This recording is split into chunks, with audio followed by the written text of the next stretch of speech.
Welcome back guys. कैसे हैं? उम्मीद करते हैं आप लोग बढ़िया होंगे। चलिए तो एक मरतबा फिर से हमारा यूट्यूब चैनल लर्निंग हब आपका स्वागत करता है, आपका वेलकम करता है। तो आज हम फिर से एक नया टॉपिक के साथ आए हैं। जैसा कि हमारा एक सीरीज चल रहा था टेंस का, जिसमें हमने प्रेजेंट टेंस पढ़ रहे थे। हम प्रेजेंट टेंस पढ़ रहे थे और प्रेजेंट टेंस में से हमने सिंपल प्रेजेंट टेंस पढ़ लिया था। अब हमारा जो चल रहा है वो प्रेजेंट इम्परफेक्ट टेंस या फिर प्रेजेंट कंटिन्यूअस टेंस चल रहा था, जिसमें हमने प्रेजेंट कंटिन्यूअस टेंस के 3 सेंटेंस पढ़ लिए थे, जिसमें हमने अफर्मेटिव पढ़ा, नेगेटिव पढ़ा और इंटरोगेटिव अफर्मेटिव पढ़े। अब हम जो आज टॉपिक लेकर आए हैं जिसका नाम है interrogative negative sentence of present imperfect या फिर प्रेजेंट कंटिन्यूअस टेंस, यानी अब जो हम पढ़ने जा रहे हैं जिसका नाम है इंटरोगेटिव नेगेटिव। अभी पिछले वीडियो में हमने देखा था कि प्रेजेंट इम्परफेक्ट टेंस का इंटरोगेटिव अफर्मेटिव, जिसमें किसी काम के होने के बारे में सवाल किया जा रहा था। आज हम जो पढ़ेंगे उसमें यह होगा कि जिसमें किसी काम के न होने के बारे में सवाल किया जाए। पहले आप इस वर्ड का मतलब समझे कि ये इंटरोगेटिव नेगेटिव का मतलब क्या होता है, इंटरोगेटिव नेगेटिव सेंटेंस का मतलब क्या होता है। तो इंटरोगेटिव नेगेटिव सेंटेंस का मतलब ये होता है कि जिस जुमले से किसी काम के न होने या न करने के बारे में सवाल किया जाए, जिस जुमले से, जिस सेंटेंस से किसी काम के न करने या न होने के बारे में सवाल किया जाए, उसे ही हम इंटरोगेटिव नेगेटिव सेंटेंस कहते हैं। जिस जुमले से किसी काम के न करने या न होने का पता चले, उसे ही न होने के बारे में सवाल किया जाए, उसे ही हम इंटरोगेटिव नेगेटिव सेंटेंस कहते हैं।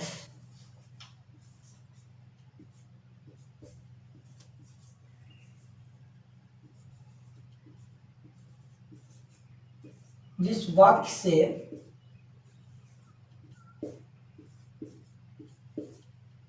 किसी काम के न करने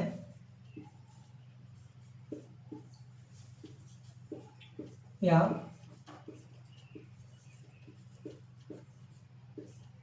न होने का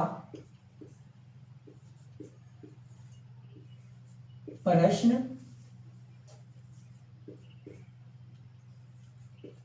किया जाए,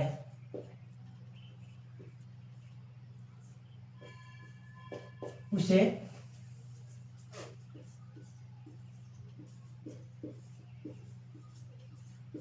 इंटरोगेटिव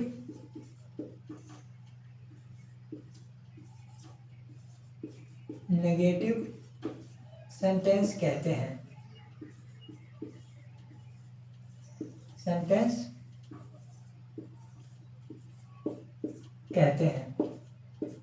हमने ये जान लिया, हमने ये पहचान लिया कि इंटरोगेटिव नेगेटिव सेंटेंस का मतलब क्या होता है। कोई जिस वाक्य से, जिस जुमले से किसी काम के न करने या न होने का प्रश्न किया जाए, सवाल किया जाए, उसे ही हम इंटरोगेटिव नेगेटिव सेंटेंस कहते हैं। लेकिन इंटरोगेटिव नेगेटिव सेंटेंस के कई टेंस में आ सकते हैं। इंटरोगेटिव नेगेटिव सेंटेंस के हर टेंस में आ सकते हैं। लेकिन अभी हम जो पढ़ने जा रहे हैं वो कौन से, इसका कंटिन्यूअस का, इम्परफेक्ट का। इंटरोगेटिव नेगेटिव जो है ये प्रेजेंट इम्परफेक्ट का है। और प्रेजेंट इम्परफेक्ट टेंस या फिर प्रेजेंट कंटिन्यूअस टेंस हम हिंदी में कैसे पहचानते हैं, तो हमें पता है कि जिस वाक्य के आखिर में, जिस जुमले के आखिर में, जिस सेंटेंस के आखिर में रहा हूँ, रहे हूँ, लगा हो, उसे ही हम प्रेजेंट कंटिन्यूअस टेंस में मानते हैं। उस जुमला को हम कहते हैं कि ये प्रेजेंट कंटिन्यूअस टेंस का वाक्य है, प्रेजेंट कंटिन्यूअस टेंस का वाक्य है। अब हम पढ़ रहे हैं प्रेजेंट इम्परफेक्ट टेंस का इंटरोगेटिव नेगेटिव सेंटेंस। तो हम कैसे पहचानेंगे कि उस जुमला के आखिर में रहा हूँ, रहे हूँ भी लगा हो, उस जुमला के आखिर में रहा हूँ, रहे हूँ भी लगा हो और उसमें नहीं भी लगा हो, उस वाक्य में नहीं भी लगा हो, तभी हम उसको डिनोट करेंगे, तभी हम उसको मानेंगे कि ये प्रेजेंट इम्परफेक्ट टेंस का इंटरोगेटिव नेगेटिव सेंटेंस है। तभी हम इसको कहेंगे कि उस जुमले को कहेंगे कि ये प्रेजेंट इम्परफेक्ट टेंस का इंटरोगेटिव नेगेटिव सेंटेंस है। अगर ये पहचानने आ गया तो आप एकदम आसानी से, एकदम इजी तरीके से उसको ट्रांसलेट कर पाएंगे इंग्लिश में। अब मान लीजिए कि हम उसका जुमला, ये present interrogative, present imperfect tense का इंटरोगेटिव सेंटेंस किस तरीके का होता है, इसका जुमला कैसा होता है हिंदी में। तो जैसे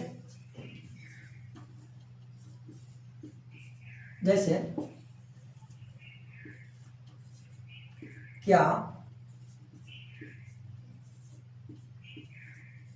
तुम्हारा भाई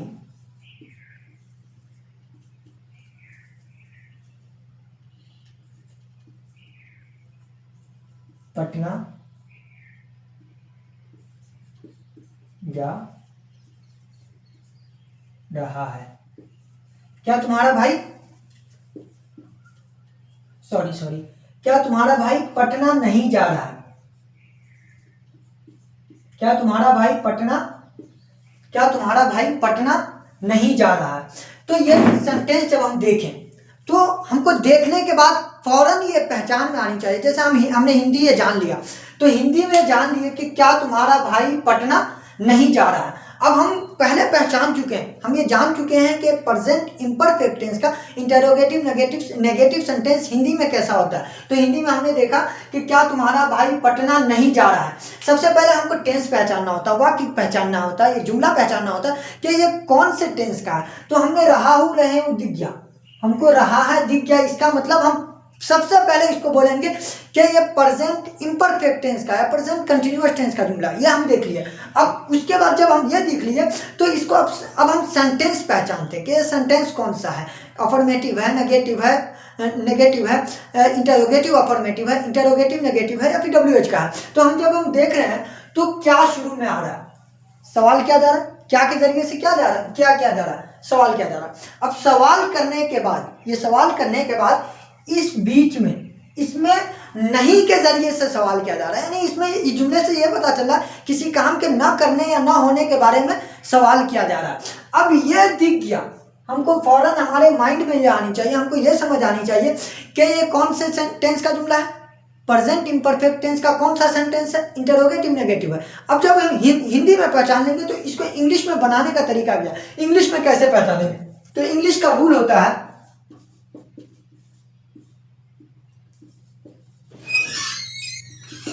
इंग्लिश का रूल होता है am is are plus subject plus not plus verb four plus object plus question mark.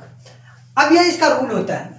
जैसे हिंदी में हमने पहचान लिया कि क्या होता है, सबसे पहले हम जुमला टेंस जानते हैं कि ये कौन से टेंस का, तो रहा हूँ, रहे हूँ, दिख गया, इसका मतलब हम बोलेंगे कि प्रेजेंट इम्परफेक्ट टेंस का है।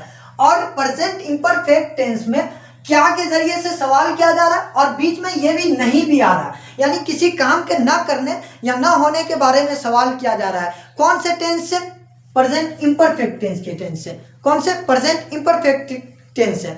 तो जिसकी वजह से हम ये पहचान लेंगे कि ये प्रेजेंट इम्परफेक्ट टेंस का इंटरोगेटिव नेगेटिव है। और इंटरोगेटिव नेगेटिव यहाँ आ गया, इसका रूल। अब इंग्लिश में रूल क्या कहता है, इंग्लिश में कैसे पहचानेंगे, तो इंग्लिश में सबसे पहले ये helping verb is are am में से, इज आर एम में से कोई भी एक जुमला सेंटेंस को स्टार्ट कर रहा, जुमले की शुरुआत इंग्लिश में किससे हो रही हो, इज आर एम, तीनों में से किसी एक से। उसके बाद इज आर एम के बाद जस्ट बाद हमें सब्जेक्ट दिखे और सब्जेक्ट के बाद फौरन नोट दिख जाए और नोट के बाद वर्ब फोर दिख जाए, बस इतना दिख जाए, हम कहेंगे कि ये प्रेजेंट इम्परफेक्ट टेंस का इंटरोगेटिव नेगेटिव सेंटेंस है। कौन सा सेंटेंस बोलेंगे, प्रेजेंट इम्परफेक्ट टेंस का इंटरोगेटिव नेगेटिव। और अगरचे ये पहचान में आ गया, हम आसानी से एकदम इसी तरीके से किसी भी हिंदी वाक्य को, हिंदी सेंटेंस को इंग्लिश में ये प्रेजेंट इम्परफेक्ट टेंस के सेंटेंस में ट्रांसलेट कर सकते हैं। तो अब ये रूल हम जान लिए कि ये इसका रूल है। अब मान लीजिए कि ये हमारा एक वाक्य है, इस वाक्य को ट्रांसलेट करना है, इस वाक्य को हमको इंग्लिश में ट्रांसलेट करना है। तो उसके लिए सबसे पहले हमारे माइंड में सबसे पहले अगर सब्जेक्ट हम समझ जाते हैं कि सब्जेक्ट कौन सा पर्सन है, उसके बाद हम आसानी से इस हिंदी वाक्य को आसानी से ट्रांसलेट कर सकते हैं। अब इसमें सब्जेक्ट हम काम करने वाला कौन है, तो काम करने वाला कौन है, क्या तुम्हारा भाई पटना नहीं जा रहा है, हम सवाल कर रहे हैं। तो जो पूछ रहा होता है, जो बोल रहा होता है उसको फर्स्ट पर्सन बोलते हैं, और जो सुन रहा होता है उसे सेकंड पर्सन बोलते हैं, और जिसके बारे में बात की जा रही होती है उसे थर्ड पर्सन बोलते हैं।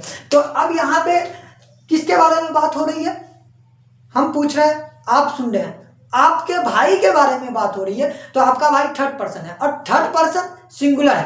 थर्ड पर्सन क्या तुम्हारा भाई, ये नहीं पूछा गया क्या तुम्हारे भाई लोग, क्या पूछा गया क्या तुम्हारा भाई, तो तुम्हारा भाई अकेला है, वो फर्स्ट पर्सन है। और यह रूल कहता है कि अगरचे फर्स्ट पर्सन हो, अगरचे थर्ड पर्सन हो और थर्ड पर्सन का सिंगुलर हो, थर्ड पर्सन का सिंगुलर हो, तो उसके साथ हेल्पिंग वर्ब इज का यूज होता है प्रेजेंट इम्परफेक्ट टेंस में।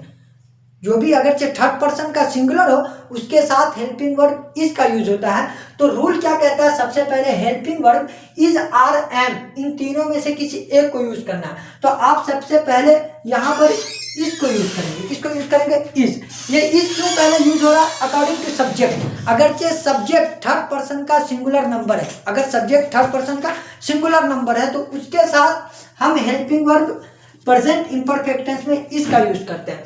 उसके बाद इसके बाद रूल क्या कहता है, सब्जेक्ट। रूल क्या कहता है, सब्जेक्ट, यानी जो काम कर रहा है। तो स्कूल कौन नहीं जा रहा है, तुम्हारा भाई, तो तुम्हारे भाई की इंग्लिश क्या होगी, योर ब्रदर, योर, तुम्हारा भाई, इज यूज हो गया। उसके बाद तुम्हारा भाई की इंग्लिश क्या होती है, योर ब्रदर,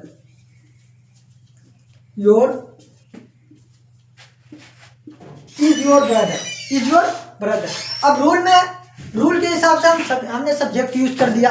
अब सब्जेक्ट के बाद फिर स्ट्रक्चर, रूल क्या कहता है, नोट का यूज करना। रूल क्या कहता है, नोट का यूज करना, तो हम नोट का यूज कर देंगे, is your brother note, is your brother note. उसके बाद फिर रूल क्या कहता है, वर्ब लगाना, क्या लगाना, वर्ब। और वर्ब में कौन सा वर्ब, वर्ब फोर लगाना है। तो यहाँ पे वर्ब फोर, पहले वर्ब हम जानते हैं कि वर्ब क्या है। तो वर्ब क्या, वर्ब कहते हैं काम को, वर्ब किसे कहते हैं, काम को। तो यहाँ पे काम क्या है, जाना, जाने की इंग्लिश क्या होती है, गो।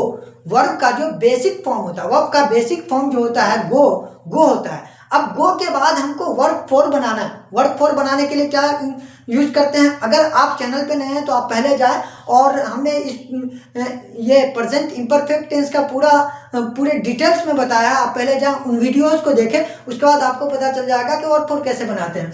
तो वर्ब के बेसिक फॉर्म में आईएनजी जोड़ देते हैं, गोइंग, क्या हो गया, इज योर ब्रदर गोइंग, क्या तुम्हारा भाई जा रहा है, क्या तुम्हारा भाई नहीं जा रहा, क्या तुम्हारा भाई नहीं जा रहा। अब कहाँ नहीं जा रहा, काम कहाँ पर, जाना नहीं जाना कहाँ पर खत्म हो रहा, पटना, नहीं जाना कहाँ पर खत्म हो रहा, पटना। तो पटना की इंग्लिश क्या होती है, गो टू पटना। और लास्ट में ये क्वेश्चन मार्क लगाना जरूरी है, लास्ट में क्वेश्चन मार्क, तभी तो हमें पता चलेगा कि ये इंटरोगेटिव सेंटेंस है। ये क्वेश्चन मार्क से हमें पता चलेगा कि इंटरोगेटिव सेंटेंस है। तो ये इस तरीके से बनाया जाता है प्रेजेंट इम्परफेक्ट टेंस का इंटरोगेटिव नेगेटिव सेंटेंस। तो हम उम्मीद करते हैं कि आपको समझ आया होगा, और अगर समझ आया होगा तो लाइक कीजिएगा, कमेंट कीजिएगा और शेयर ज़रूर कीजिएगा। Thank you.